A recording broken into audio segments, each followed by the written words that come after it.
Okay, so the question number 88, and then we having the class. So we are studying that this is the condition is ventricular fibrillation. There is a disorganized rhythm with no identifiable waves, and P wave is absent, so no atrial contractions. Now let's continue. Lidocaine antiarrhythmic. This is the antiarrhythmic drugs class 1B, and we having the sodium channel. This is what the sodium channel blocker. What is this? This is the sodium channel blocker. Okay, so the drugs, the medications we provide for the first aid, that is the lidocaine. What is the isoptine? The isoptine is the verapamil. Isoptine is the verapamil. So verapamil is what? That is the verapamil is what? That is the calcium channel blockers. Verapamil is what? That is the calcium channels blocker. Then the drugs we have the novocanamide. What is the novocanamide? The novocanamide, that is again procanamide drugs. That is the procanamide. The procanamide is again, this is also the antiarrhythmic drugs. This is also the antiarrhythmic drugs. Okay. What is the Sadoxine? Sadoxine is the diazepam. Sadoxine is the diazepam. Stropanthine, that stropanthines we can use as the cardiac glycosides. This is used as the cardiac glycosides. Okay, they are the like some common names or other name of the drugs. So we are like isoptine, we know that is the verapamil, and the Sidoxine, that is the diazepam, novocanamide, that is the procanamide, that is the antiarrhythmic drugs. Okay. Then next question, examination of 4-month-old child reveals some lemon yellow squamous with the fatty crust on the scalp. See, we are getting the some fatty crust where on the scalp regions, and what the lemon yellow squamous. I don't know what is the squamous, leave it. With the fatty crust on the scalp, we are getting this. So what is the probable diagnosis? Sir, something, there is a crust on the scalp regions. The scalp on the, we have the crust on the scalp regions. Can we call it is the, maybe this the condition is the seborrheic dermatitis. So we will see the options, and based on that we will describe, okay, this is what seborrheic, this is also known as the seborrheic dermatitis. This is also known as the seborrheic dermatitis. Okay, that is also known as the seborrheic dermatitis. That you need to understand very, very clearly. Okay, now what is the seborrheic dermatitis? See, it is a skin condition. It is a skin condition. Yes, I understand that is the dermatitis. So dermatological problem will be there. That mainly affect your scalp. Mainly affect your scalp regions. Mainly affect your scalp regions. What will be there? We will see there is a scaly patches. We will see there is a scaly patches will be there. There will be the inflamed skin is there. There will be the inflamed skin will be there, and there is a stub-borne dandruff. There will be the stub-borne dandruff will be there. So this dandruff scenes, we sometimes also called it the seborrheic dermatitis, also known as the dandruff things. And this condition, like we, it mainly affect on the scalp regions. But what happens? It also involves our oily parts. Also involves the oily parts. Oily parts, like if we having this as our nose. Okay, this is our nose, and we have the eyes here.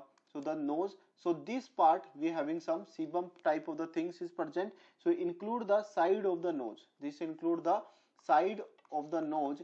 Also it include the face, side of nose, and eyebrows, eyelids. All these will be involved. The oily parts of the body where the sebum is, now name is saying sebum.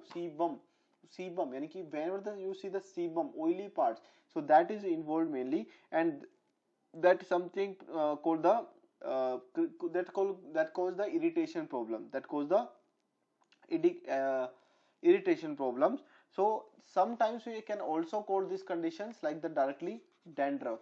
We called it as the dandruff, and we can also call it as the seborrheic eczema. We can also call it seborrheic eczema. And sometimes if the conditions it is going, there is some crusting formations will be there, so we can call this the seborrheic psoriasis. Psoriasis is the beautiful topic for your croc exams and very important topic. So that we will also discuss. So here genesis or the seborrheic dermatitis, we can also call it as the dandruff, we can also call it the seborrheic eczema and seborrheic psoriasis. Okay, and remember this is what genus. So if something there is some the translation problem, so that is what seborrheic dermatitis, that you need to understand. Genus is what, niche is what, seborrheic dermatitis. In all exams you will get the terminology as the seborrheic dermatitis, but here in the croak you will get this terminology niche, or that we call is the seborrheic dermatitis. So we will see the fatty crust on the scalp, so that means it's talking about the seborrheic dermatitis. And it also involves the some oily parts where the fat crust of fat formations will be there. Okay, then question 90 we already finished. Then question number 91. In the 91 is saying a neonate from the gestation with the severe gastosis of the second half was born on the 41st week. So 41st week is what? That is the term baby. Okay, before going to the questions, let's discuss these things. I hope I am not fast. Speed is okay with everyone? Treatment is suffering. Okay. See the treatment, if we see the treatment for these conditions, like we can give the, they have some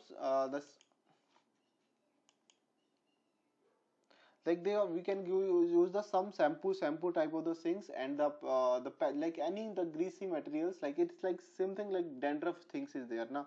So if the flaking skin is there, or maybe it can be on the scalp regions or the hair region, so in that conditions we give you any like medicated shampoo, any things we can use.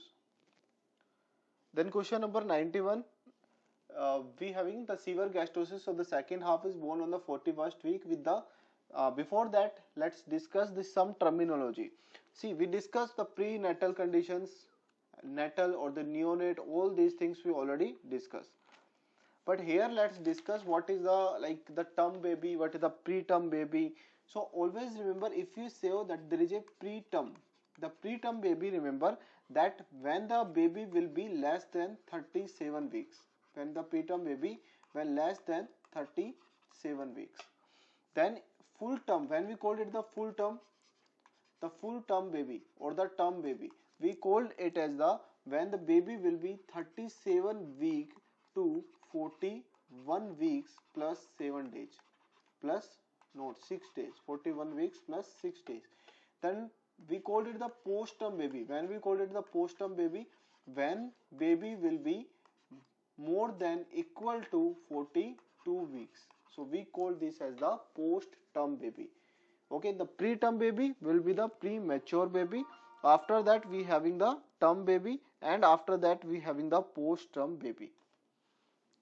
In case of when we talk about the prematurity, when we talk about the prematurity, that we classified into like grades. So here we have the 41st week. So 41st week is what? That is the term baby. So here is what? 42,400 grams. I told you the average weight of baby that should be equal to 2.5. If it is less than the, here we can see that weight is what? Less. The birth weight and 50 centimeter long, so the length is quite normal.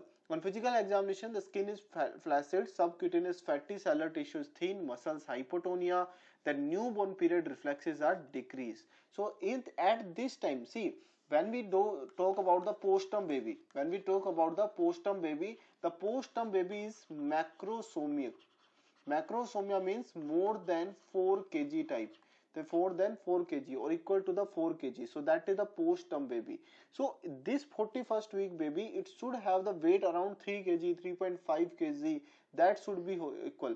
But here we can see, and the all the tones of the muscles and everything should be the well developed in these conditions. The internal organs are without pathological change, that are the normal things. But newborn period, they are decreasing. So we can say that this baby is the term baby, but having some prenatal growth retardations. What we call this condition? That we called it as the IUGR, intrauterine growth retardation. We call this condition as the intrauterine growth retardations. We call this condition as the intrauterine growth retardation. Okay, this is the intrauterine growth retardation. So if any like newborn period reflexes are decreased and the weight is decreased, the main concern here is the weight. If the weight of the baby is decreased and baby is the term baby, so it should have the minimum 2.5 kg weight. So that's why if the weight is decreased in the baby and other feature, the muscle tone is decreasing, so that we can say that this baby is what, that is pre, that is the prenatal growth retardation, or the IUGR will be there, intrauterine growth retardations. See, we discussed that the when we talk about the prematurity, so we if we classify the classification of prematurity based on their weight. I told you that if the baby is less than 37 weeks, so the classification, the grade 1, the baby will be 35 week to the 37 weeks. We called it as a grade 1. We call this baby as a grade 1. So 35 to 37 weeks baby should have weight 2000 to the 2500. Now you can see the baby is 41 weeks and having the weight of prematurity or the preterm baby, that is the 2000 to 2500 gram, or the 2.5 kg. Then second grade we classified for the baby, like the baby having 32 weeks to the 34 weeks 6 days. 34 weeks 6 days.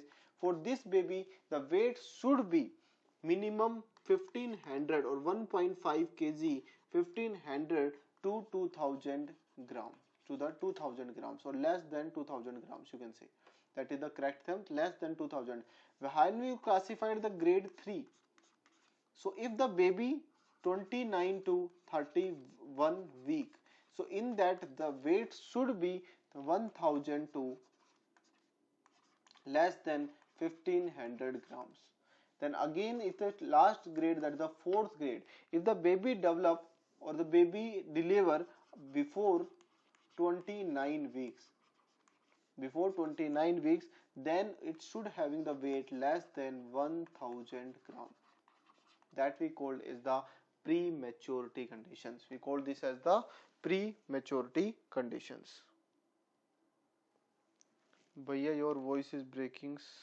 Voice is breaking.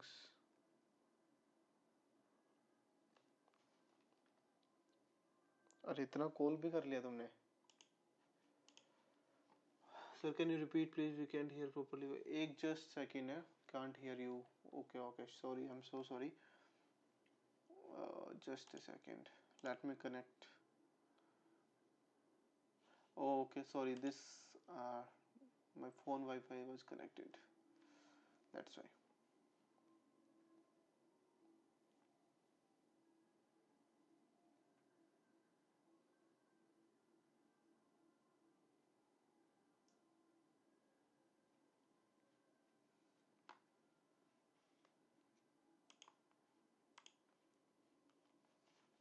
Hello. Is now it's okay? I will repeat it completely. ठीक है, अभी सही है एकदम perfect है ना? Okay.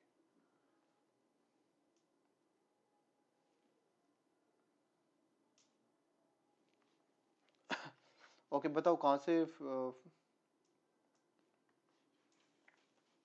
Yes perfect, ठीक है.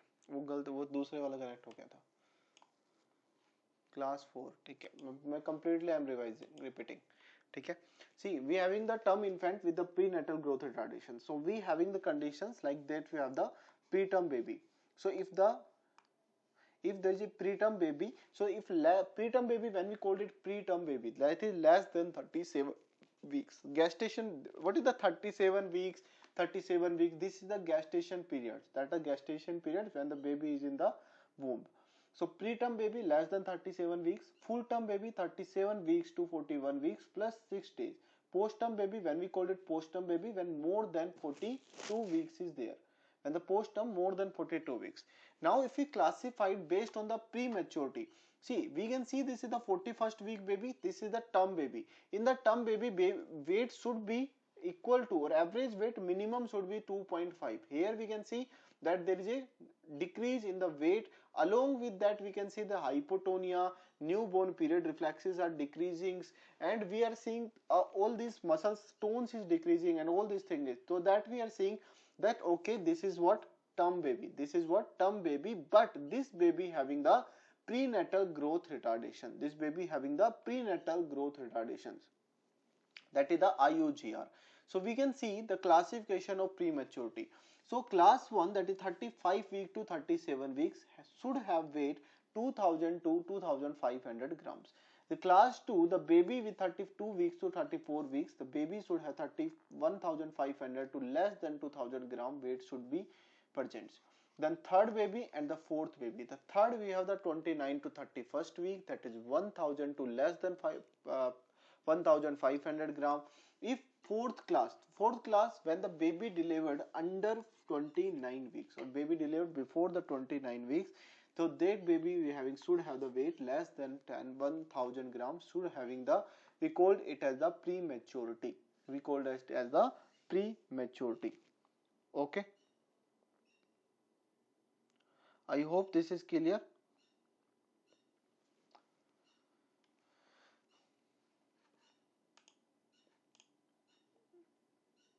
Yes, it's clear. Okay, thank you. So this is again, you understand, this is the term infant with the normal body weight. No, this is not normal body weight.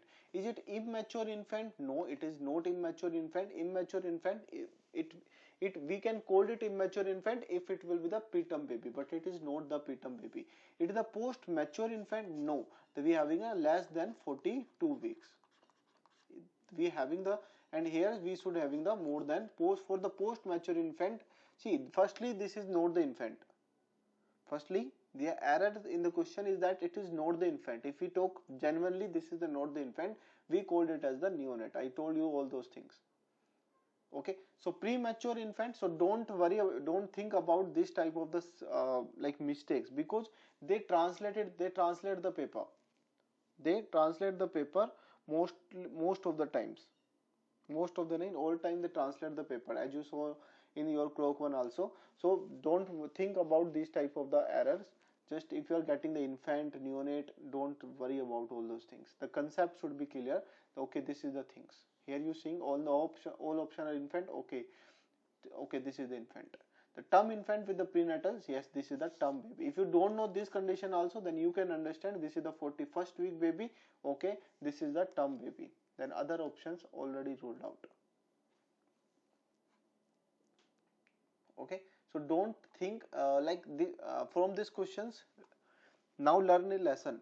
See, like this type of the question, you can see if you got this type of the question in any exam, whether it's your crop 2 or whether it's your upcoming any exam, this type of the questions will come in the exam. But if you know that you see the questions and you think, yeah, I did not study, so what you do, okay, on physical exam, you have the limited times, and you are in the hurry. So what you think, you mark anything, okay, or whatever the question should be, questions should be कुछ तो मैं mark कर ही देता हूँ. That you should not do. At least read the 2 or 3 lines of the questions. Maybe you are getting second half was born on the 41st weeks with the 40. Now you getting the, okay, 41st week is the term baby. Now you have the two choices, the term infant with the normal body weight, the term infant with the prenatal growth retardation. Now your probability of marking the correct answers will increase. So better you choose the, now you have the mark from the 50-50. Now you got the 50-50. So you can mark any options. That can give you the more probability that your answers would be correct. Okay. Then the next questions we having the, a boy is 9 was examined height, weight, chest circumference, lungs, vital capacity. What is the complex assessment of the child physical development? So you need to read the options. Like in the hygiene question, what is the complex assessment of the child physical development? Harmonious, disharmonious, excessive, below the average. You will understand this is the questions of harmonious. Okay. Now what you need to do, this type of the question you will get 2 to 3 questions in your exams, not in exam, but like in the hygiene base. you will get many questions you can get, like some their answer will be the harmonious, some will be the disharmonious, apparently disharmonious, or the severe disharmonious. These type of the questions will be there. So what is the main criteria? Write it down, some in other pages, or you can write it here also, or you can write separately, that will be the more beneficial. The main criteria for assessment of the main criteria for assessment of physical development are, main criteria for assessment of the physical development are, see, we having the weight, then height, then we can see there is head circumference, we can having the head circumference, we can having the chest circumference, chest circumference, then we can having the like proportionality of the all these criteria,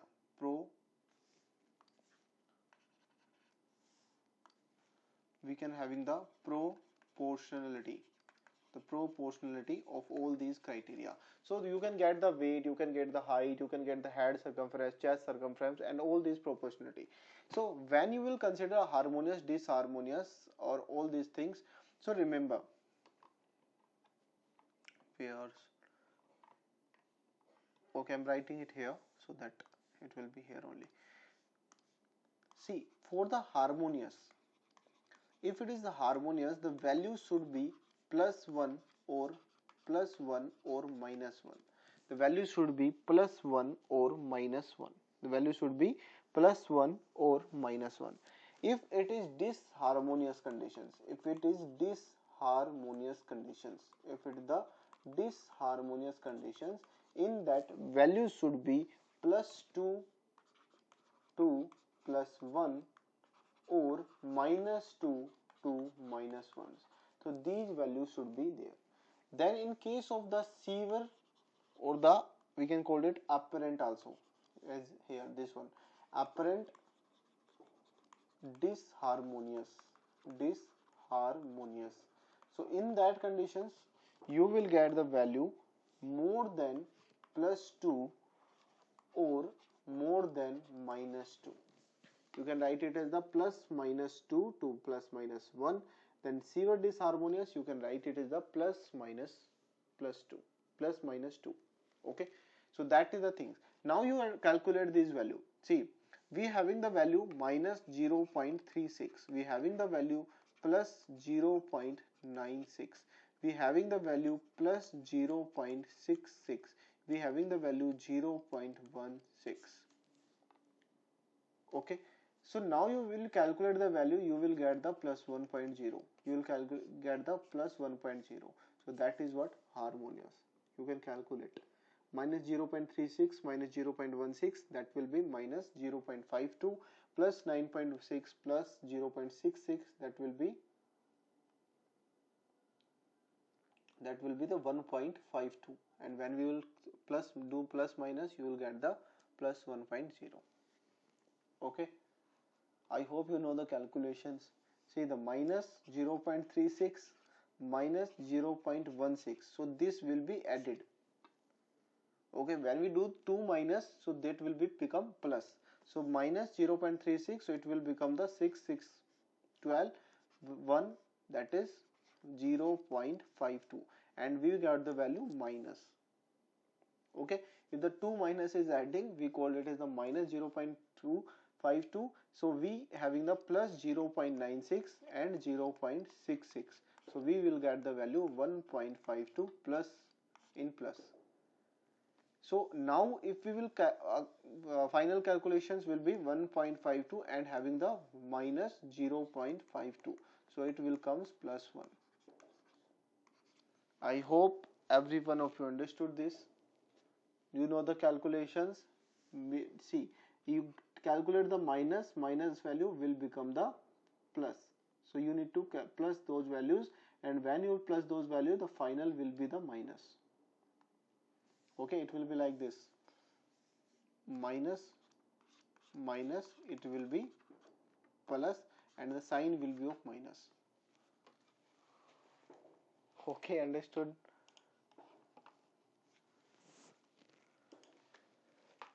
ठीक है, those who don't know, like this type of the things you need to do. You calculate the minus value first, add them, put the minus sign, then plus value, and then add them, and final calculations you need to 1.5 minus 0.52, it will be plus ones. That will be the harmonious condition. Okay, the next is child is 7 month old, birth weight was 3450, the child is breastfeeding. The 7 month old is there, the breast is 3450, the child is breastfeeding. Supplement feeding was introduced on the time, determine the daily protein requirement for the child. These questions we did before also, I think, but let's discuss. Like if you having the protein, we need to check the value. See, we having the protein, fats and carbohydrate. If we talk about the proteins, so protein for the 4 months, the protein for the 4 months baby, we need to give 2 to 2.5, 2 to 2.5 kg, or in kg or gram, of course in gram. We are calculating per kg, so we are calculating in 1 kg. In 1 kg, if you are having the mixed feeding of 1 kg, so we need to give for 4 months baby 2 to 2.5 kg. For say after that 4 to 7 months, 4 to 7 months, or 7 to 12 months, this will be the same. So 3 to 3.5 gram per kg. The same here, 3 to 3.5 gram per kg for 7 to 7 month baby. What about the amount of fat we give here? That is, the fat will be decreased, 6.5 to 6.0 gram per kg. Now here it will decrease 0.5, so it will become 5.5 to 6.0 gram, or you can write it like this, 6.0 to the 5.5. The maximum we will give 6.0, so here 6.0 to 5.5 gram per kg. Here it will become the 5.5 to 5.0 gram per kg. And this is given carbohydrate 12 to 14 gram per kg per year. Okay, so that you need to understand. So here you can see there is a 7 month old baby, so we will give the 3, so minimum dose is 3, so here is option is 3, so we will give the minimum one. Determine the daily protein required. The minimum, whenever the question didn't gives, we will assume that he is asking out the minimum concentration, so that's for that condition we will give the 3 gram per kg. And if you are the range also, that 3 to 3.5 gram per kg will be given. Okay, so I hope this is clear.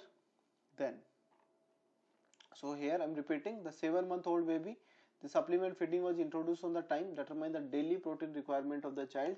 So here we can see that's 4 to 7 month old baby, how many gram of the proteins will be given, that is 3 to 3.5 gram, 3 to 3.5 grams, 3 to 3.5 grams per day. Then these questions we done. Now the question number 96. A 14-year-old child suffer from the vagitovascular dystonia, of pubertal period. So at the time of the puberty, see, this happens in all the children, girls, or the child having the some menarche will comes. Menarche is what? The first menstrual periods. The menarche will be the first menstrual period. So if vagitovascular dystonia of pubertal periods, he got sympathoadrenal attacks. What medicines should be used for attack reductions? So normally if we are getting the vagitovascular dystonia of the pubertal periods, so we give that like some diazepams or the carbazepam, so all those things, but he specified that he got the sympathetic attack. So here the most important drugs that we can give is the Obsidian, and that is the propranolol. Okay, so let's discuss this question. Vagitovascular dystonia. So vagitovascular dystonia, see, we call these conditions like if any change in the this is the if any change in tone of blood vessels, if any change in the tone of the blood vessels, if any change in the tone of the blood vessels of any organs or of any tissues of various organs or tissues occur due to malfunction of autonomic nervous systems, occur due to malfunction of the autonomic nervous systems. So in these patients we will see the patient will be having the palpitations. So all the autonomic nervous system like sympathetic adrenal symptoms will become, so like palpitations will be there, sweating will be there, shortness of breath will be there, shortness of breath will be there, wheezing can be there, wheezing, tremors can be there, hiccups can be there. So all these are the symptoms associated with the vascular dystonia. There can be the abdominal distensions, there can be the diarrhea, frequent urinations. All these are the symptoms that are associated with the vagitovascular dystonia. But here they specify that he got the sympathetoadrenal attacks. So in this condition we can give the propranolol. And propranolol, remember, that is non-selective beta blockers. Non-selective beta blockers. I hope every one of you know already that in sympathetic systems we having alpha, beta and receptors. So in alpha receptors we having alpha 1 and alpha 2 receptors. In beta we having the beta 1, beta 2, beta 3. Beta 1, beta 2, beta 3 receptors will be there. So remember that the beta 1 they present in the heart, they present in the fat cells. Beta 2 they present in the bronchi. Okay, so all the beta 2 also present in the like the muscles, they cause the tremors in the muscles. That's why we get the tremor. Then beta 3 they present in the adipose tissue. So this one propranolol, this propranolol what they do, they block the propranolol, what they do, they block the beta 1 and beta 2 receptors, they block the negative, they block the beta 1 and beta 2 receptors. That's why they are the non-selective beta blockers. So that's why if you having the patients of, if any heart patients, it is contraindicated, it is contraindicated. Okay, it is contraindicated in bronchial asthma also. I hope you understand it now. See, if any heart patient is there, you are giving the propranolol, to treat the, so that beta 1 will not act. So beta 1 property will gone. Beta 1 property will gone. Okay, you understand? Okay, this patient is, now the patient comes to you that doctor, I having the bronchial asthma. Why the bronchial asthma? Because propranolol inhibit my beta 2. So that's why it is contraindicated in hypertension. Now, if any persons or any patient, he comes to you for he having the bronchial asthma, and you gave him what? Propranolol. He gave him the propranolol, and after that he comes with you that he having the sympathetic systems has been gone, decrease in the heart rate and all those things will be there, like, because parasympathetic system, the sympathetic system beta 1 is also affected. That's why we will contraindicated in the bronchial asthma patient as well. So if this type of the questions, they can come the vice versa. Like if the heart patient is given already taking the treatment propranolol, he can having the bronchial asthma. If the bronchial asthma is patient, the original patient is of bronchial asthma. Now he having the suffering from the heart problems. So that is what propranolol. That is the non-selective blockers. And what is the Opsiden? The Opsiden is the another name of the bronchial asthma. The Opsiden is another name of the propranolol. Okay, I hope this is clear. So this was the question number 96. Okay. After that, you can having the just a second.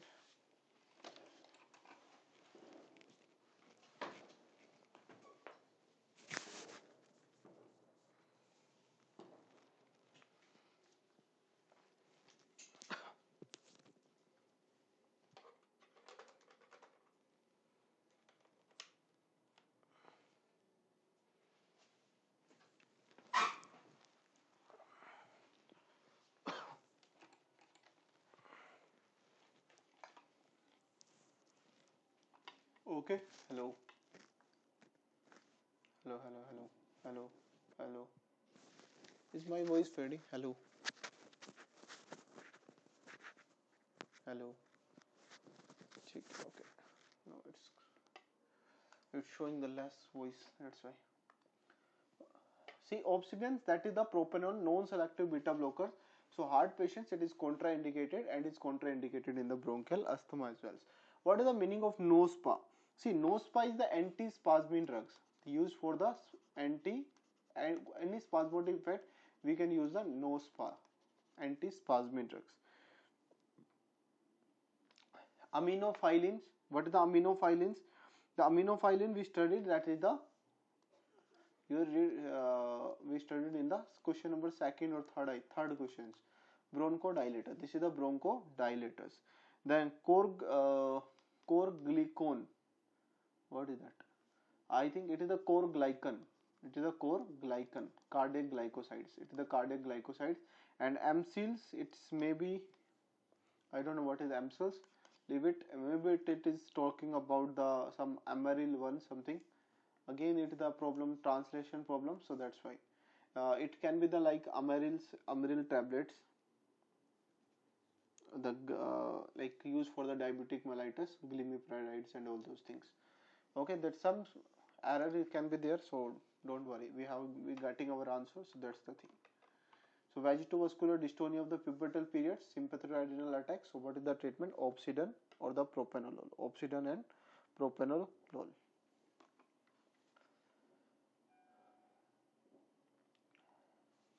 Okay, now the patients, you can say 36 point, and we have the poliomyelitis. The poliomyelitis, what is the treatment? Picorna virus. The poliomyelitis, what it is caused by the poliomyelitis? It is caused by picorna virus. It is caused by picorna virus. Okay.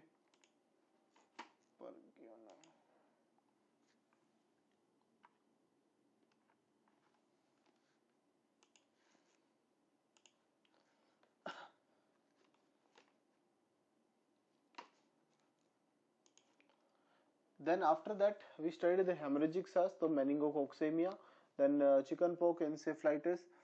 We already discussed butterfly systemic lupus as the machine murmur that is seen in case of the patent ductus arteriosus. Or this question also covered. Oral pharynx, that is the diphtheria. If you can see homemade stockfish, homemade pork, all these things, it's you can understand that it's talking about the diphtheritic symptoms. Okay, then the question number 103. A child from first non-complicated pregnancy. So which type of the pregnancy? First pregnancy, and it is the non-complicated pregnancy.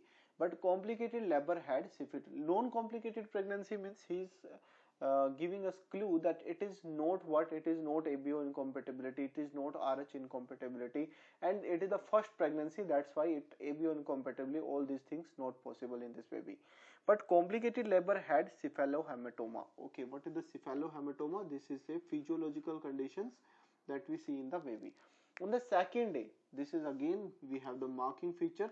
Here is what? Second day. So second day, okay, the developed jaundice. So if you're getting the second day, he's getting jaundice. So it means this is the physiological. The any jaundice in neonates, if it's getting after more than 1 day, so it is physiological. On the same day, within the 24 hours, that is the pathologicals. On the third day appeared the changes of the neurological status, nystagmus, Graffy's sign. Nystagmus and what are there? Graffy's sign is there. Then after that, after Graffy's sign, we can say that's a lid retraction. The Graffy's sign, because he called it the lid retraction. Urea is yellow, of course jaundice is there. Ficus golden yellow, okay, that is again. Mother blood group RH negative, child is RH positive. So the mother group is RH negative, but child is RH positive. Is this possibility of RH incompatibility? If mother is RH negative, but child is RH positive, is there possibility of RH incompatibility?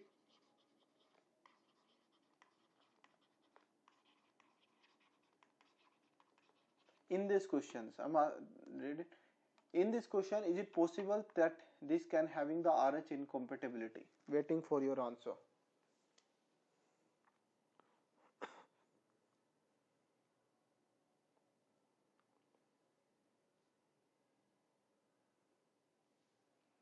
Note for the first year. Yeah, that I wanted to hear. Very, very good. Suish Sandhu and Anurag Sani, you are well done. That I wanted to hear. See, this is the first baby. So first baby, they don't have this type of the complications because in the first baby, antibody just transmitting. Okay, or antigen is going from the children to the mother. And now mother will take the time to make the antibodies. Now when the second baby or the second delivery will occur, this mother will become the enemy of the not mother, the mother blood will become the enemy of that children, and that will give the antibody that will the anti when this antigen again this antigen will comes. Now they have the ready-made antibodies inside the mother. So these ready-made antibodies uh, they will cause problems or the complications in the newborn baby, erythroplastosis fetalis. Okay, so this condition is not possible. So this is what we understand. This can't be the possible. On the third day, child hemoglobin, RBC, bilirubin in the blood, it is not due to unconjugated bilirubin. Okay, they are saying that is due to unconjugated blood. Hematocrit 0. What is the child's jaundice explanation? So here they give the cephalohematoma. I told you if there is a second day, so this is the physiological. It's physiological jaundice. Is it physiological jaundice we can say? No, they asking the jaundice explanation. They're not asking which type of the jaundice is it. So this question, remember, they're not asking these things. The hemolytic disease of the newborn, we already discussed that it can't be possible in these conditions. These are, we don't study for the jaundice, fetal hepatitis or bile duct atresia. They are not the common features or not. If it's possible, that can be the other conditions also, but for this condition, this is not possible. So now you can just rule out other options and you can understand that it can be the brain delivery trauma. This is the one side of the all the Croc 2 questions. If you don't know any questions, you can rule out other options and you can get your answer. So what is the child jaundice explanation? They are asking the cause, so they are not asking the jaundice. Hemolytic disease of the newborn is not will be there. So maybe it can be the brain delivery trauma. That is the answer. Bile duct atresia. Did you hear, and you also studied about the jaundice? Did you ever hear about the bile duct atresia? Fetal hepatitis can cause the jaundice. Yes, it can cause. I'm not saying, but did you hear about that? Because what we hear commonly. And what the questions come in the exams, that is the common things come in the rare things come very rarely, and common things come much commonly in the exam. If my patient is having any problem, of course I will get that things. If it is in any hospital, the common things are there, examiner will love to ask those questions also. They will not ask you the rare things. Okay, so let's discuss what that is jaundice, or we can say it hyperbilirubinemia in newborn. Hyperbilirubinemia in newborn. See, this can be the physiological, this can be the physiological, and this can be the pathological. This can be the pathological. If it is occur, if hyperbilirubinemia occurring more than 1 day, after 1 day, after 24 hours, we call it the physiologicals. If it is occurring less than 1 or within the 24 hours, we call it as the pathologicals, or within the 24 hours. Now understand the concept. See, we having the hemoglobins, children also having the hemoglobins, adults also having the hemoglobin. Hemoglobin, it is made up of the heme. So when the hemoglobin will be break down, it will form the heme, and this heme will be converted to the biliverdin with the help of heme oxygenase. With the help of heme oxygenase. This biliverdin further will break down into the reduced into the bilirubin with the enzymes biliverdin reductase. With the help of enzyme biliverdin Verdin reductase.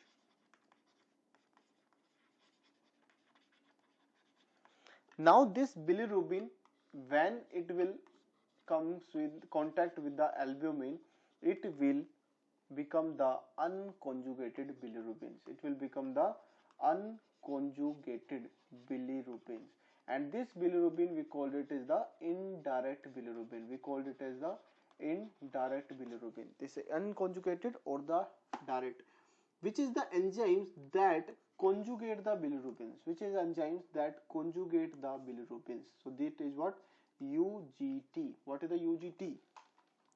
Can anyone tell me what is the UGT? Uridyl. What is the UGT? You will tell. Anyone want to tell what is the UGT? The first term I already told you. UGT. बता दो यार, ऐसा ना करो.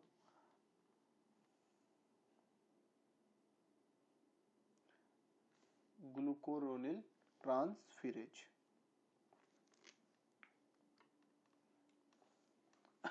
Okay, that is the UGT is what? That is uridyl, or you can uridyl diphosphate, and UDP, uridyl diphosphate, glucuronil transferase, glucuronil transferase, that is UDP. It will make the unconjugated bilirubin into the conjugated bilirubins. It will make the conjugated into the conjugated bilirubins. Okay, I hope this is clear. Now see, if this unconjugated bilirubin, this conjugated bilirubin then will go to the liver. Of course, this is occurring in the liver. Then it will go to the gallbladder. Some will store into the gallbladder. Then it will go to the intestines, and then from intestine it will convert into the urobilinogen and stercobilinogen. This urobilinogens will convert into the find in the urines, and this will be present in the fecus. Okay, this was the concept. Now see, if we talk about the unconjugated bilirubinemia, if anything, if UGT problems can be there, or the mutations in the UGT, so we having the two syndromes can be there. That one we having, that is the unconjugated bilirubinemia, that is Crigler-Najjar syndromes. And again, this is what they are, the two types, Crigler-Najjar syndromes. These are the two types, the type 1 and type 1. What will be in the type 1? The complete deficiency of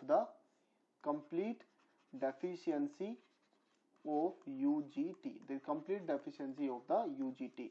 Then type 2, there will be the partial deficiency. There will be the partial deficiency of UGT. The partial deficiency of the UGT. What is the treatment here? We will give the phenobarbital. The treatment given in the type 2, that is the phenobarbital. If the type 1 there, the baby will, if it is a type 1, the complete deficiency of the UGT, the baby will be having the intrauterine death, or maybe having, or we can call it the stillbirth will be there. So if the complete deficiency of UGT, the baby will be having stillbirth. This is first, and the second hyperbilirubinemia, unconjugated hyperbilirubinemia, that is the another one is the Gilbert syndromes. This Gilbert syndromes, very mild deficiency,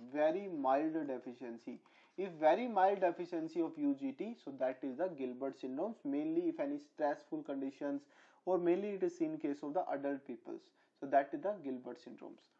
In case of adult, in the case of the stressful conditions, this can be the enzymes can be decreased. Then we having the conjugated hyperbilirubinemia, that you can remember by the doctor. So you will be the doctors in just 2 months, enough. So that will become the Dubin-Johnson syndrome.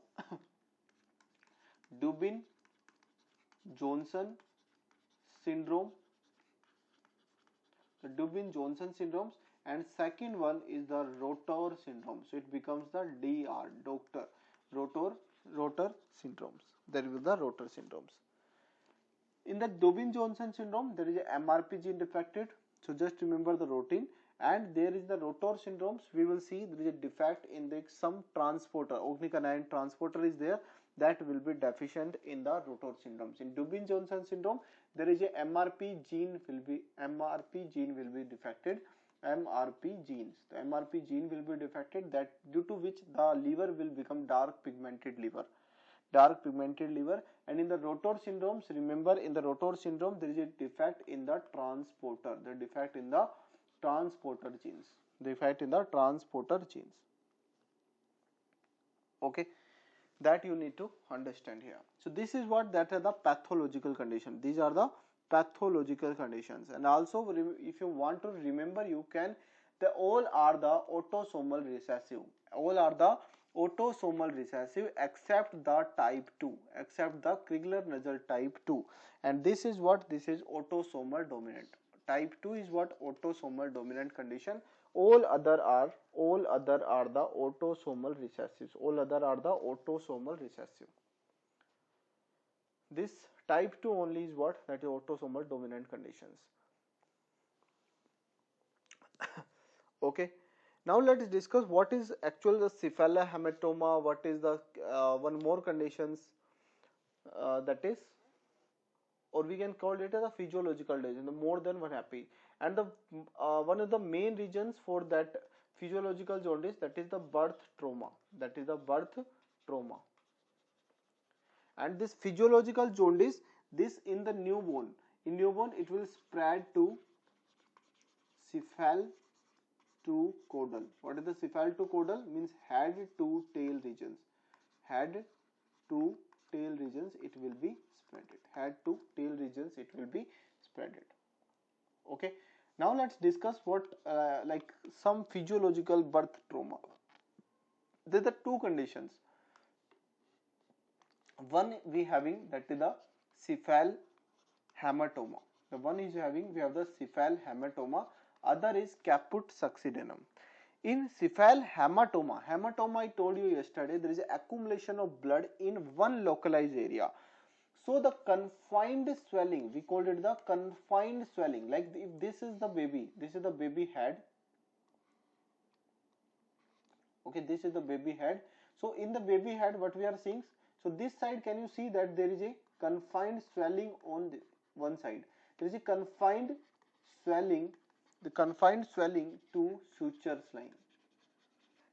The confined swelling to the suture line. So this area will become the thick.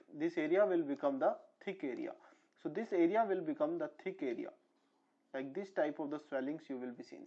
But it will not cross the sutures lines. Here I cross the suture line. Let's see, here the suture. But it will not cross the suture line. Do not cross the suture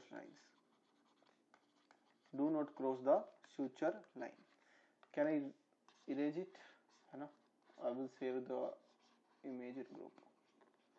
So this do not cross the suture line. Then remember that this cephal hematoma patients, if any, it will present with the jaundice.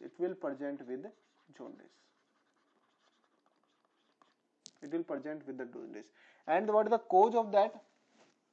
Any forceps. The cause of that is any forceps, or we can having the birth traumatic labor. If any trauma is there, so that can cause the cephal hematoma. And this condition is what? Physiological. So jaundice the occur due to cephal hematoma. Again, that will be the physiological jaundice, and these physiological conditions will resolve in 3 to 6 weeks. So what the treatment you will give to these children? Voice breaking. Is it with everyone?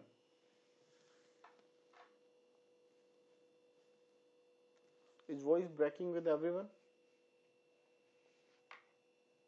Okay. Maybe just normal glitch. Okay. Reassurance to mother. Clapping for the money. So I told you that if anything type of physiological conditions, what you need to give the treatment? Reassurance to the mother. So that is what assurance to mother. पता है ऐसे पढ़ाने में मजा आता है जब एक भी बंदा जवाब दे देता है ना, जो मतलब टीचर जो है वो सुनना चाहता है वही आज एक like 2 times I got the same answer what I wanted to hear. तो सेम जब आता है ना तब और मजा आता है पढ़ाने में. Okay, so what the treatment you will give, that you will reassure the mothers. So that is what the cephalhematoma, so if any confined swelling to the sutures line that do not cross the suture line present with the jaundice, forceps or traumatic labor, physiological resolves in the 3 to hours, or you can remember it as like the just simply the birth trauma. There is one more conditions, but this condition is associated with jaundice, but one more similar type of the conditions, so I am writing it here, that is the caput succedanum. So this caput succedanum is what, see, agar koi bhi diffuse swellings, if any diffuse swellings, like if this is the children's and this children's you are seeing there is a diffuse swelling here. This type of the swelling is, this is the diffuse swelling we seen in these children. The diffuse swelling is there. The diffuse swelling. So this is what, that is the caput succedanum. Diffuse swelling is what, that is the caput succedanum. Can you see that is it crossing the suture line? Here we are having the suture. So it is crossing the suture line. Yes. So it crossed the suture line. What is the cause of this? The cause of caput succedanum is it's occurred due to prolonged labor. What is the labor? The contraction periods. The time at the labor, the time of the delivery, or that like the contraction, uterus contraction at the time of the delivery, we call it the labor. If it is become prolonged, that can cause the caput succedanum, and this conditions it resolves in 3 weeks. Okay, so this condition the resolves in 3 to 6 weeks, but this condition the resolves in the 3 weeks. That is the caput succedanum. Oh, okay.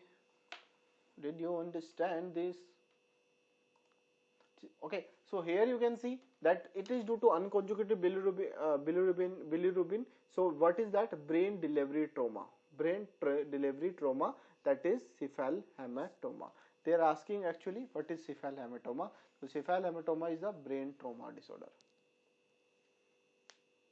Okay, what is that? Confined swelling to one side. The confined swelling to one side do not cross the suture line. The baby will present with the jaundice. So cephalhematoma plus jaundice, brain trauma will be there. And which type of the jaundice is it? It's a physiological jaundice, but here they are asking you the explanation or the cause of that. So that is the brain delivery trauma, forceps injury, any traumatic injury that can cause the cephalhematoma. It cannot be RH incompatibility because in this is the first delivery, so that's why it is, and also this is the non-complicated pregnancy. They already given it is that it can't be RH incompatibility. Okay. The next question. A full term baby, the first uncomplete difficult. The same question we are having the cephalhematoma. The same question is there. What caused the jaundice in the child? Craniocerebral birth trauma. After birth, the child was pale and had arrhythmic breathings. Oxygen therapy didn't have any effect. Pulse is weak and it was difficult to measure the arterial pressure accurately. There was no edema. What is the most likely reason of the symptoms?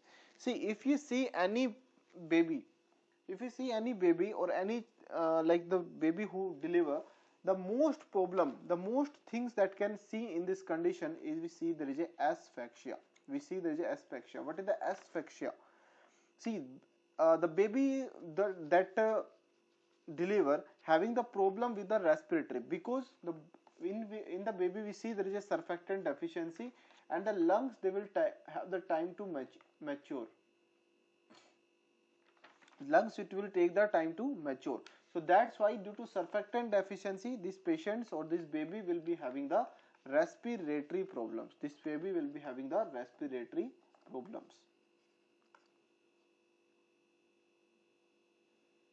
or you can write it as also the some things, the most common cause, the most common cause of distress.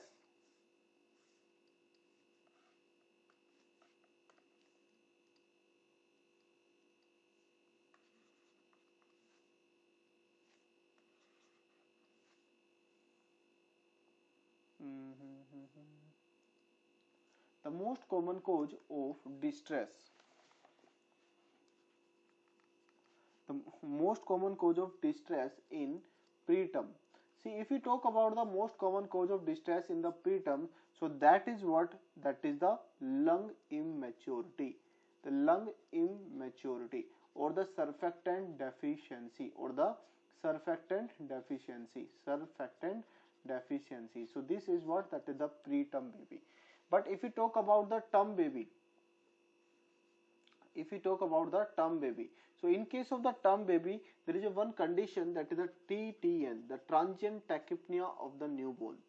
Transient tachypnea of newborn, the transient tachypnea of the newborns. The postterm, if we talk about the postterm, I am writing it here, the postterm. Postterms, what we will see, in case of the postterm, what is the deficiency? That is the meconium aspiration syndrome that we already studied. So preterm baby, yes, there will be the surfactant deficiency, so due to which there is a lung immature lungs will be there. In the term baby, there is a TTN, the transient tachypnea of the newborn. Postterm, we will see there is a meconium aspiration syndromes. The meconium aspiration syndromes will be there in this baby. Okay, I hope this is clear. What we see in the transient tachypnea of the newborn? In the transient tachypnea of the newborn, see, if we talk about the transient tachypnea of the newborn, so in the transient tachypnea of the newborn, we see there is a fluids in interlobular fissures. What we see? We see there is a fluids in interlobular fissure. The fluids in interlobular fissures. Okay, and this condition will also the self-resolve condition, so no need of the any treatment will be there.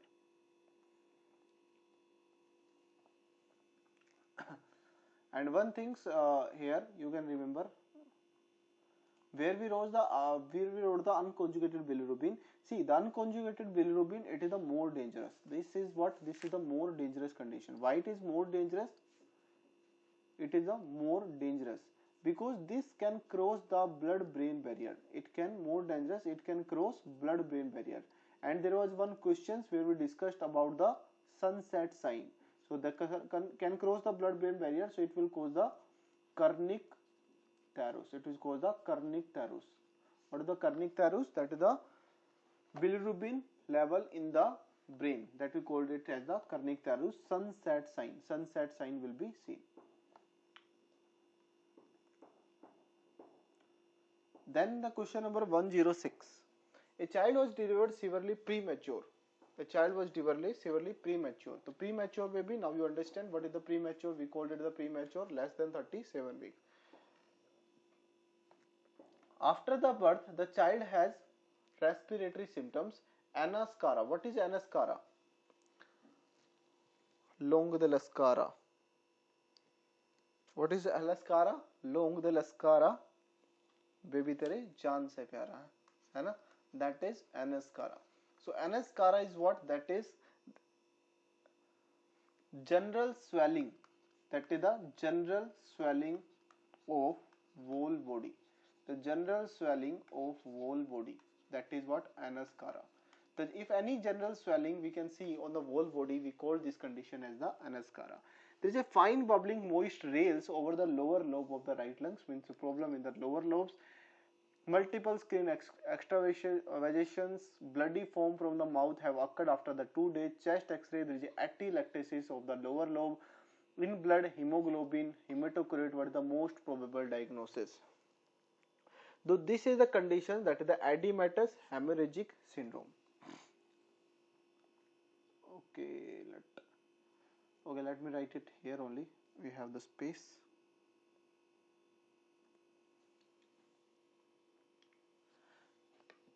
So write the headings. We have one disease, we called it as the acute hemorrhagic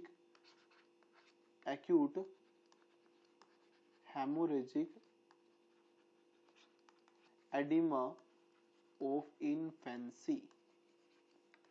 This term firstly given by the Finkelsteins. So this condition is also known as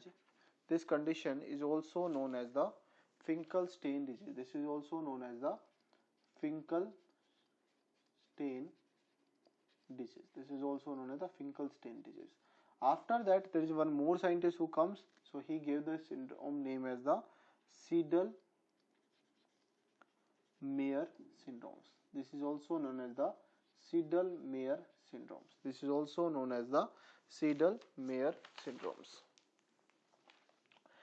After that, you can remember this in acute hemorrhagic edema of the infancy. First, you can see that there is a edema is there, so we can understand there will be the edema will be there, or the here we can given the anascara. So this is the form of like leukocytoclastic vasculitis.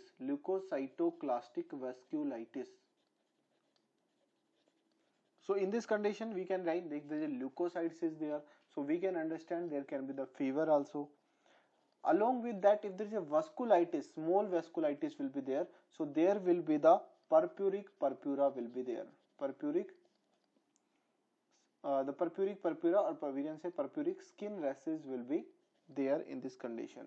Along with that, if there is any vasculitis or leukocytic condition, there will be the tender edema will be seen in these conditions, and there is a small vessels vasculitis we can see, due to which you are seeing purpuric skin rashes, and we can see that these patients will having also the hemorrhagic finding will be seen.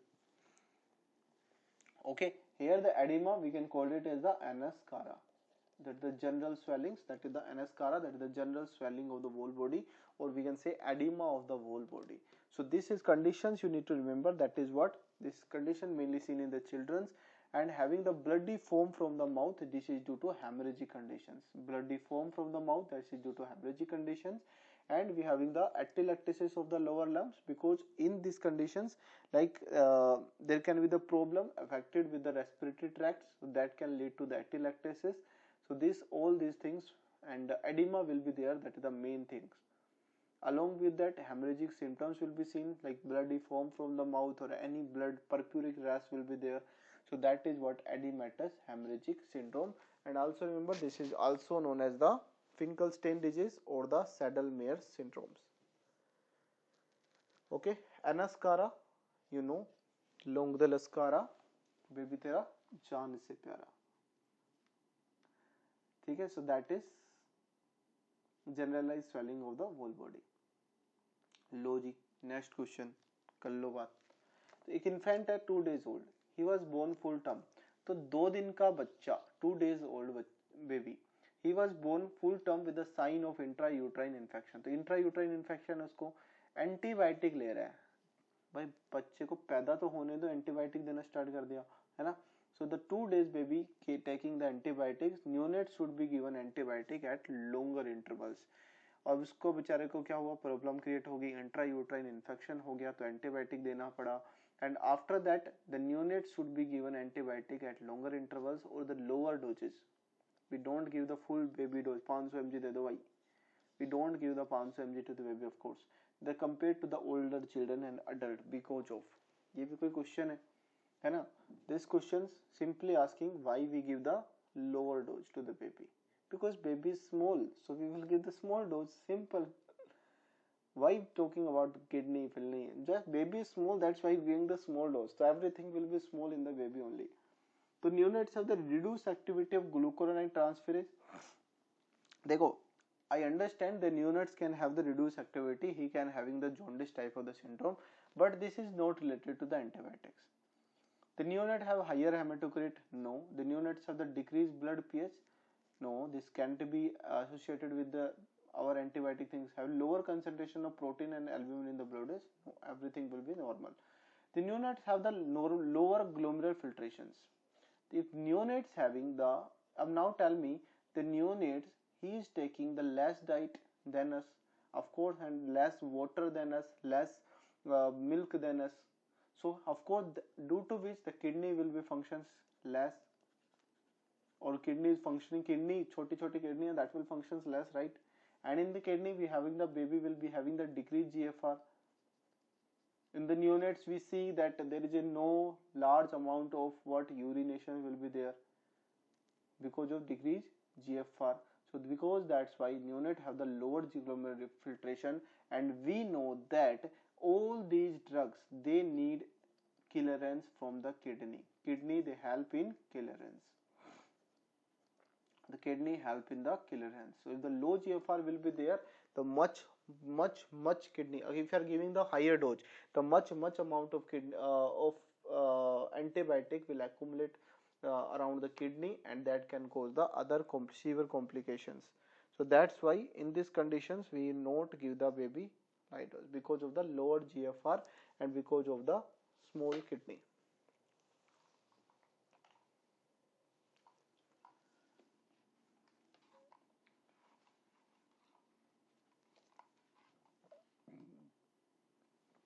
The same questions, 108 is also the same question.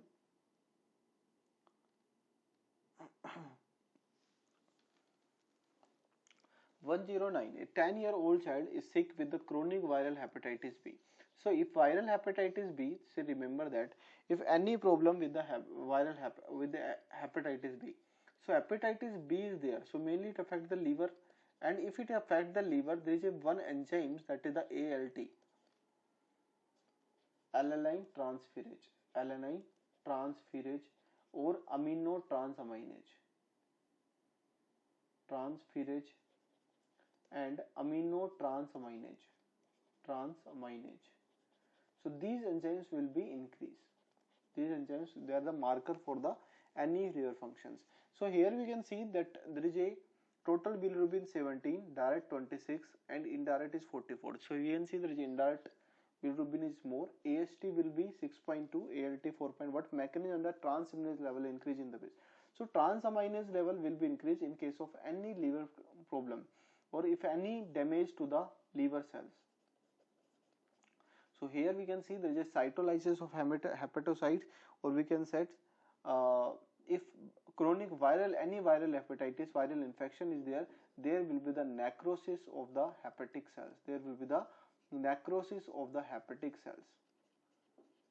That will cause the increased transaminase level. That's why the answer is the cytolysis of the hepatocytes. Okay, all are the failure of bilirubin conjugations. They didn't give anything related history about the UGT and all. Failure of the synthetical function of the liver. Functions, we can't define the functions with the help of the transaminase. Hypersplenism, there is nothing about the splenomegaly. Intrahepatic cholestasis. Cholestasis means accumulation of the bile into the intrahepatic. Yani there is a intrahepatic, the duct inside the liver. So that will be affected, accumulated. But that again, to note the conditions, because that conditions will be there. So there will be the bile accumulations, and if the bile accumulations will be there, there will be some symptoms like the jaundice type of the symptoms will be given in the questions. Okay. So that is the cytolysis of the hematocytes. All these hepatitis and everything we will discuss when we'll talk about the hepatitis and all. Okay, for now just remember, if any viral infection is there, if they affecting the liver cells, so transaminase level or the ALT, alanine transferase level will be increased in our body.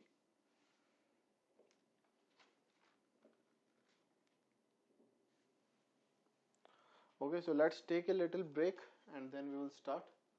Let's take a 10-minute break, revise these topics, and then we will continue.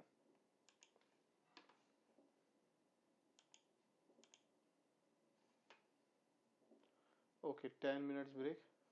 मैं सच में तुम्हारा message नहीं देखा, मैंने अपने दिल से बोला, because I hear yours heart feelings. ठीक है.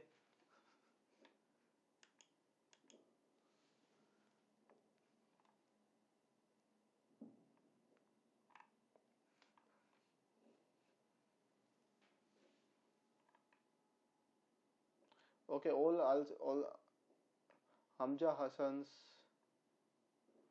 Diksha. So Diksha Soni was also correct. Siddharth Singh's very good, very good. Okay, just take a 10-minute breaks and then we will continue.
इसको क्या बोलेंगे फिर, डिफ्यूज है तो।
Okay, so what was the subgaleal hemorrhage?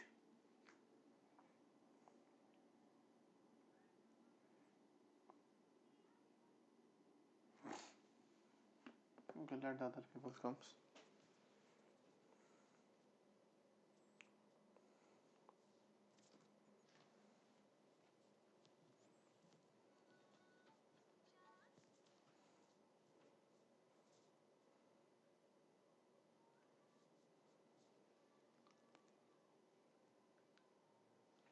अरे आ जाओ भाई, आ जाओ, आ जाओ भाई, आ जाओ।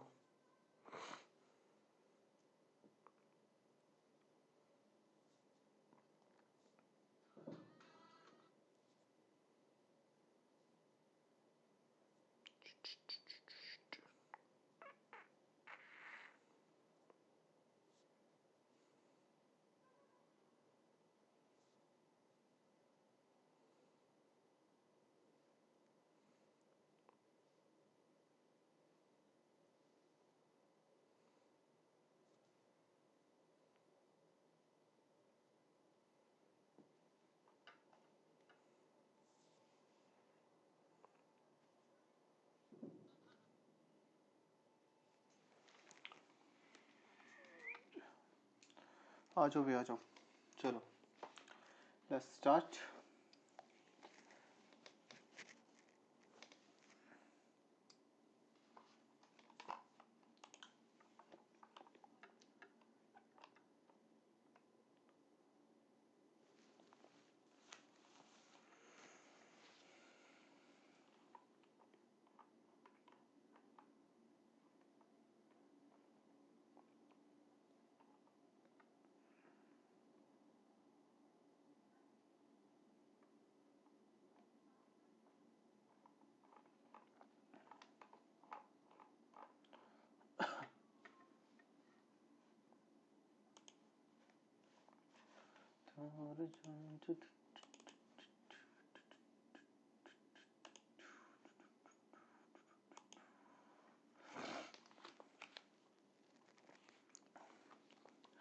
देखो देखो.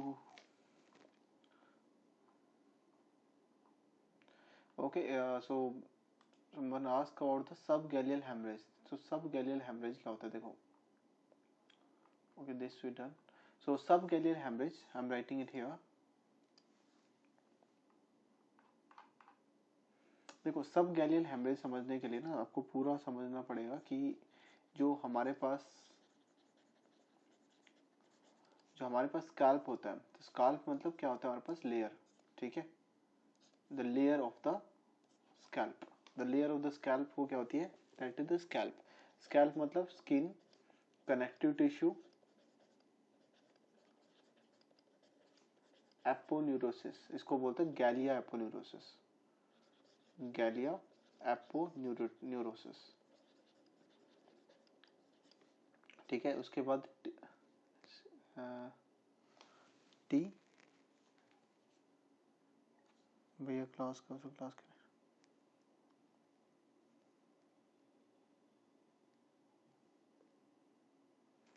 और इट्स नॉट टी, एल भाई. द लूज, वही तो loose areolar connective tissue. So उसके बाद हो जाता है हमारे पास लूज एरियोलर कनेक्टिव टिश्यू. तो loose areolar, this is the most dangerous area, क्योंकि यहाँ से क्या होती है, इमिसरी वेन्स पास होती है. और जो फिर जो है वो है peri. After that we have the periosteum. After that what we have the peri ostium.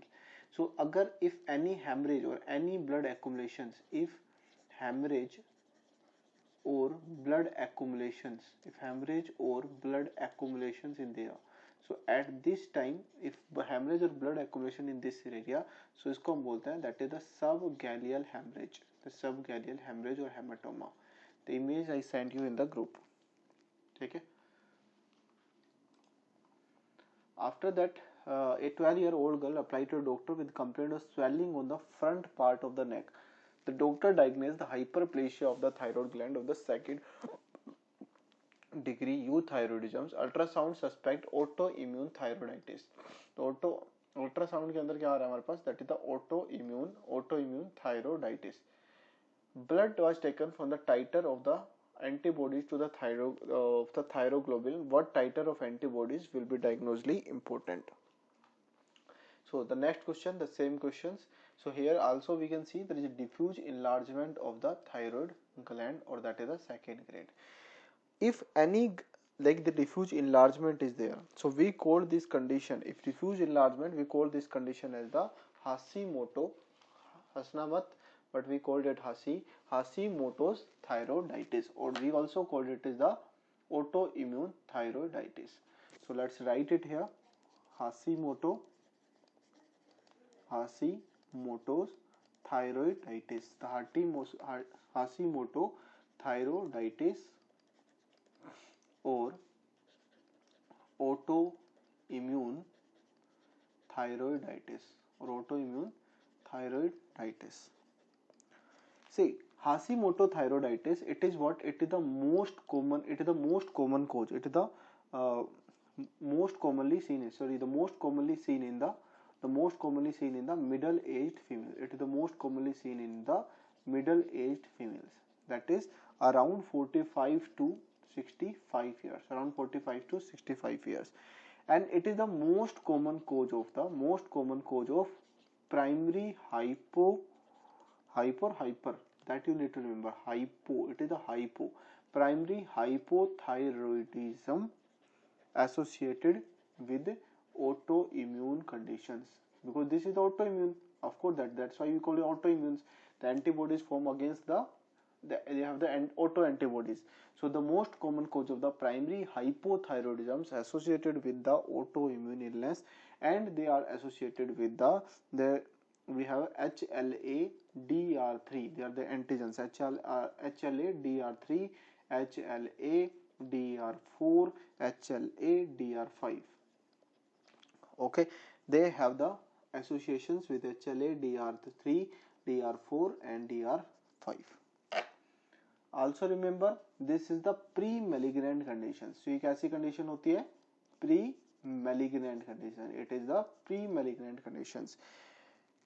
It caused why the pre-malignant? Because there will be the increased risk of non-Hodgkin's. The increased risk of the non-Hodgkin's lymphoma.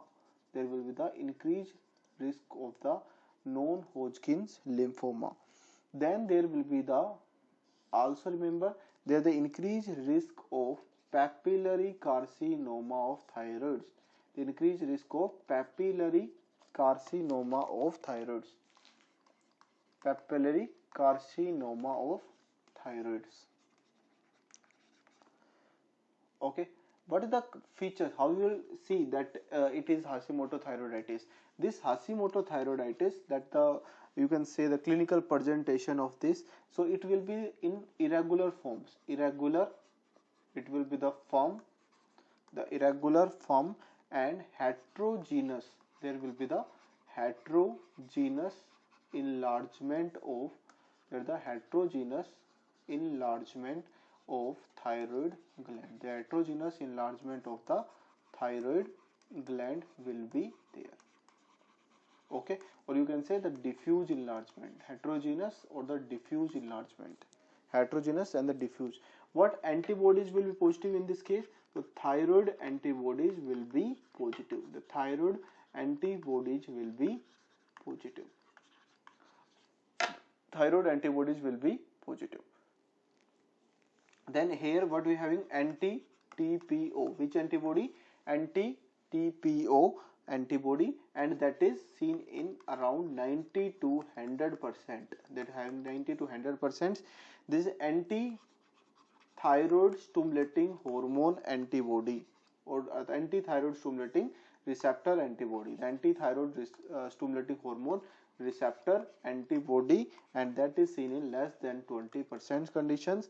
Then we having the anti-thyroglobulins, the anti-thyroglobulin antibody. The anti-thyroglobulin antibody, also remember, that is anti-TPO, anti-TSH and anti-thyroglobulin antibody.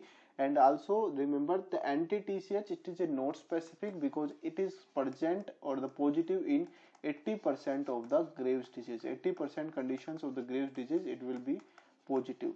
The most specific here, that is the anti-TPO and also anti-thyroglobulin antibody, that is seen in 90% cases. So that you need to understand, there is thyroglobulin antibody positives will be there. And along with that, there is a diffuse enlargement will be there. The autoimmune ultrasound suspect the autoimmune thyroiditis, they are already given. If they not given, you can understand there is a hyperplasia of the thyroid gland of the second degree, means they are talking about the autoimmune condition or the Hashimoto thyroiditis. The blood was taken from the titer of antibodies to the thyroglobulin. So if we are taking the antibodies against the thyroglobulins, if we are talking about the titer, if it is less than 1:100, then we call suspect that it is what? It is the Hashimoto thyroiditis. Okay.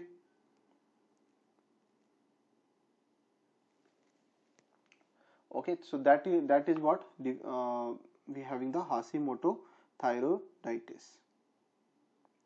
That you need to understand.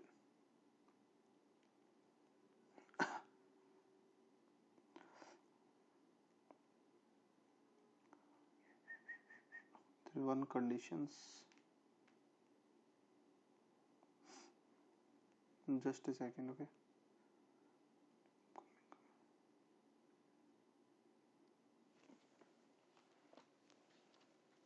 Okay, so in this question, I hope no problem. So there is hyperplasia of the thyroid gland. So if any diffuse enlargement, just as you can see here, the diffuse enlargement of thyroid gland. So they are asking the here the diagnosis. So what is that? Autoimmune thyroid. Here they are asking the titer. So the titer for diagnose completely, that is the 1:100. If it is less than 1:100, then we consider okay, this is what, that is the diagnostic for the confirmatory that it is the Hashimoto thyroiditis. Like the same that we studied, like 1:20, we need to repeat after 1 week. We need to repeat after 1 week. Okay, but and after we also are having the 1:80, and if 1:80, so there can be the carrier or it can be the conditions like other conditions that are associated with the hypothyroidism. As I told you that TSH is there in the Graves disease, so other conditions can be possible. Other than that, we can having 1:100 or less than 1:100, that we call it confirmations. The confirmed Hashimoto thyroiditis. So you need to remember this value.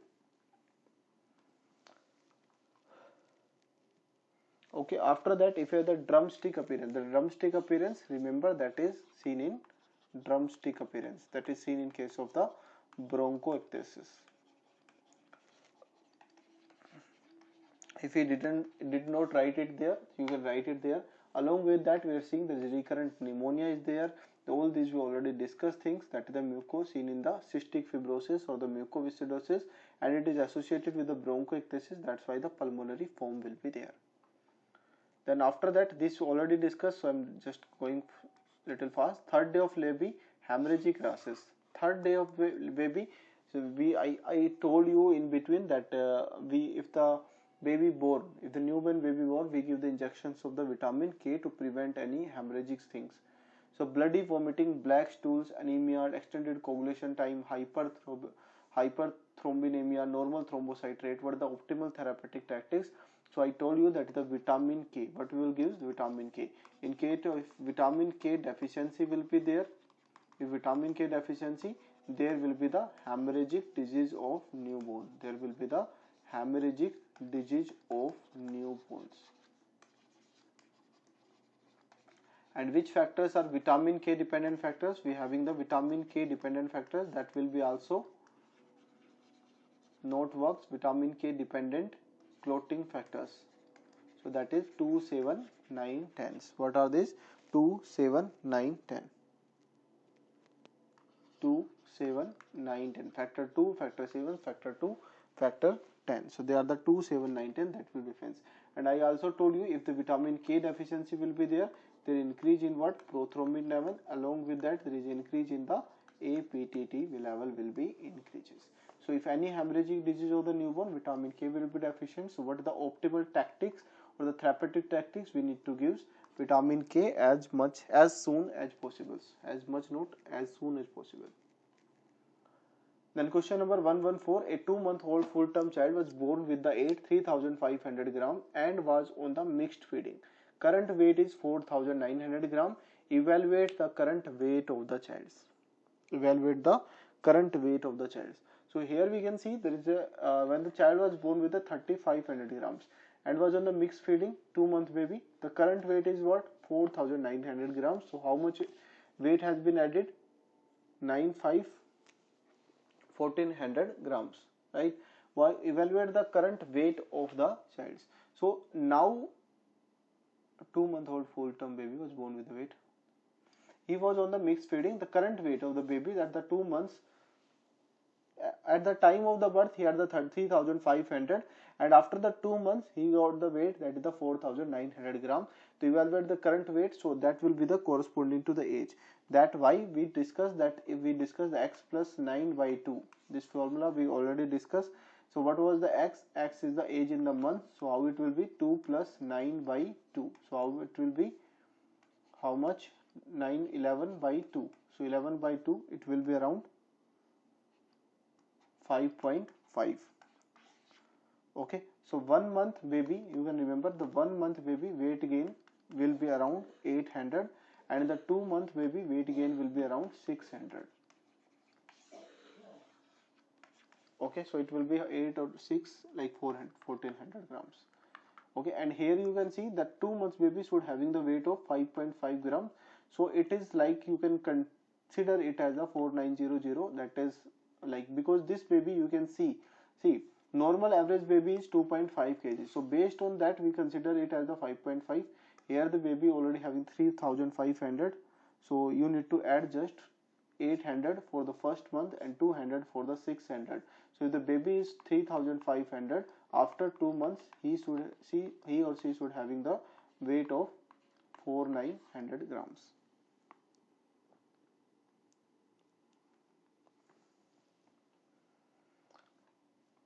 Okay, and also remember all the formula that we discussed for the weight, height, and all those things in femtometers, or all those things we discussed, that prenatals, postnatals, everything, they are very, very important for the pediatrics point of view. Then 2-month-old breastfed child suffer from cheek skin hyperemia, sporadic papillary sediment of the skin of the chest, and back following the apple juice introductions. So in 2 months breastfeeding, we have given the apple juice.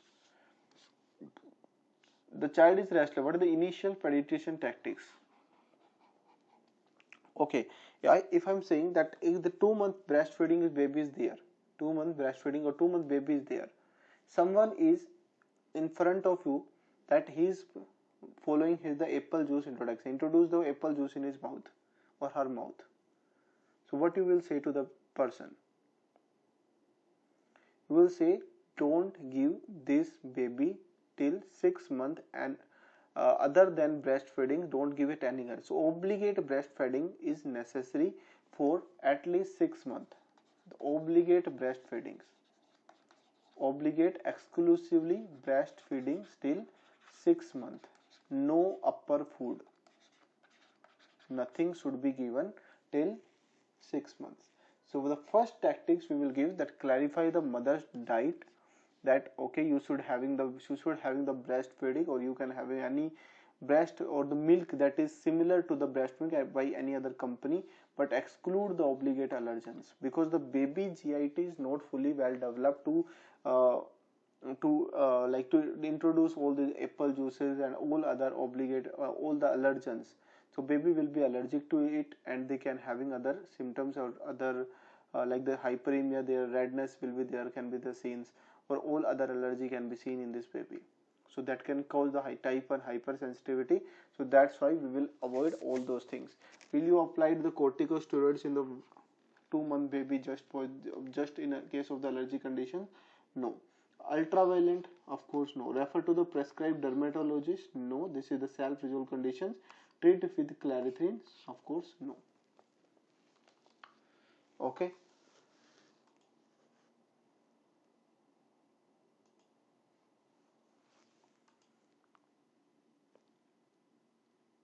I hope everything is clear. Okay. After that, this question. See, a 5-month-old baby was born prematurely. He did not suffer from any disease at the infant age, and later on, examination at an outpatient hospital revealed the paleness of the skin or the sleepiness. Blood count, erythrocyte, reticulocyte, color index is 0.7. The color index, osmotic stability of the erythrocytes, serum iron 4.9. What is the most probable cause of anemia? See, if you are getting any paleness, is there, and along with that you are getting, like, see, you are getting the erythrocytes. The erythrocytes levels are low. Color index is 0.7. So we call this condition as the microcytic anemia. Microcytic anemia, we studied that it involves the Setal. So we have the sideroblastic anemia. We having the iron deficiency anemia. T for we having the thalassemia, A for anemia of the chronic disease, and L for lead poisoning. Sideroblastic anemia, iron deficiency, thalassemia, anemia of chronic disease, and we have the lead poisonings. All. So what is that? If that is the color index is less than 0.7, so we having that is iron deficiency anemia will be seen in this baby. Okay. The B12 deficiency anemia, that will be the macrocytic anemia. Macrocytic or megaloblastic anemia. Okay, if you don't know about these conditions, don't worry, we will discuss it. If the any because this type of anemia, they will not ask you, very few questions they can ask, very rarely, but because this question was already they asked in the Croc 1 exam, so most probably they will not repeat. If they will repeat, so I told you already that if there is a microcytic anemia is given, or that is the Setal, that is sideroblastic, iron deficiency, thalassemia, or anemia of chronic disease. If macrocytic anemia is given, that is megaloblastic anemia, vitamin B12 deficiency. Along with that, you can having the B9 deficiency, folic acid deficiency also can be seen. This one we already discussed, that a child had elevation of the temperature 40 degrees Celsius, that is, so here is the 7-year-old child, that we call it juvenile. Then 40 degrees Celsius, we know that is the minor criteria. In the last 3 months, he presents fusiform swelling of the finger, ankle joint and the knee joints, pain in the upper part of the sternum and cervical part of the spine. What is the most probable diagnosis? So we studied the Jones criteria. We studied that is a carditis, subcutaneous nodules, erythema marginatum, syndrome chorea. In minor criteria, we studied that some ECG finding, arthralgia, first degree heart block, increase ESR, CRP. So all these things can be seen. Now just read the rheumatic arthritis or the rheumatic heart disease again. Okay, so if having the temperature 40 degrees Celsius, fusiform swelling of the fingers. देखो, if there is a fusiform swelling or the fingers, ankle joints and the knee joint, pain in the upper part of the sternum or the cervical part. So these all are related to what? Rheumatic arthritis.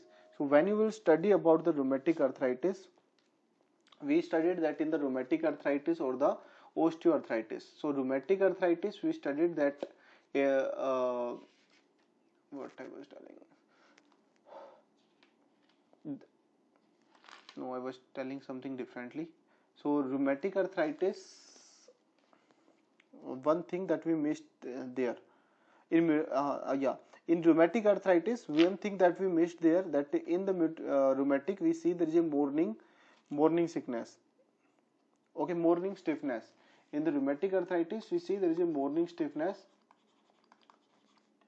write it there. And in osteoarthritis, remember,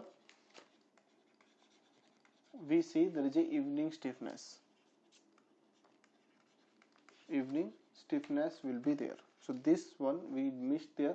So you can write it there. That will can help you in like proper questions, and that can give you like some keyword as well in the questions. Okay, write it there in case of the rheumatic arthritis and these things. This question we are talking that this question was about the rheumatism. So these questions you can see again, read the, do it by yourself. So if it is rheumatism conditions, what sign give the most substantial proof? If you don't know these things also, so what sign give you the most substantials? We know that the carditis is there. That was the major criteria that we seen in the conditions. All these are the minor criteria. Okay, if you studied, revise all those previous topics, and still if you have any doubts, you can ask in the group.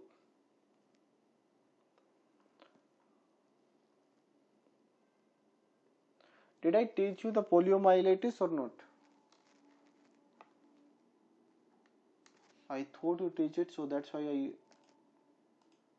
the last question I also skipped.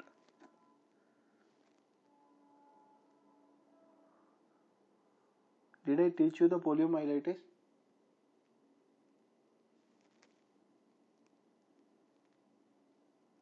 No, I did not teach. करवाया होगा यार. So quick question, when do you?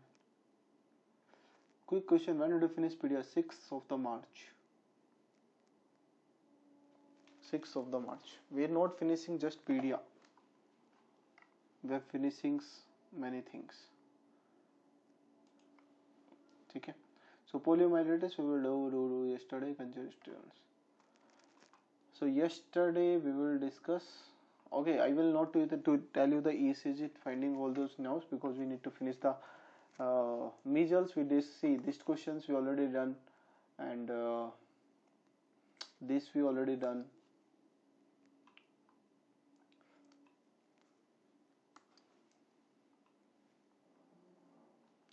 This one we already done.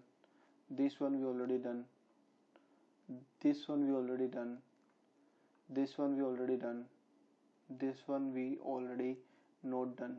We will discuss little topics only. So there are very small topics. So there is a chronic viral hepatitis type B with maximal active laboratory test given the most precise characteristics of the cytolysis degree, that is the transaminase test.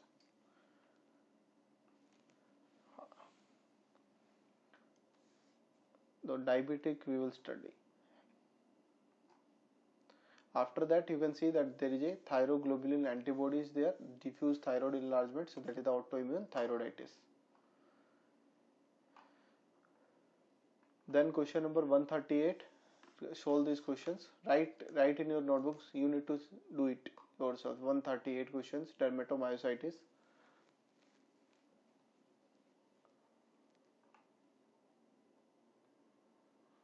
Okay, this is your like homework that I will give you now. this one we already did. Bronchiolitis, 142 questions, 143 questions, 144 questions, 146 question, 147 question. So I think we have just, maybe we can finish not tomorrow, but tomorrow we will not finish because again I will put some important topics. So that's why we will able to finish it, I think, on 6th of the March only. We will finish it, but if we will not able to take the class yesterday, if we will able to take the class yesterday, we will finish it on 5th of the March. Okay, so yeah, poliomyelitis I did notice, but there are lots of questions, so we will discuss it tomorrow.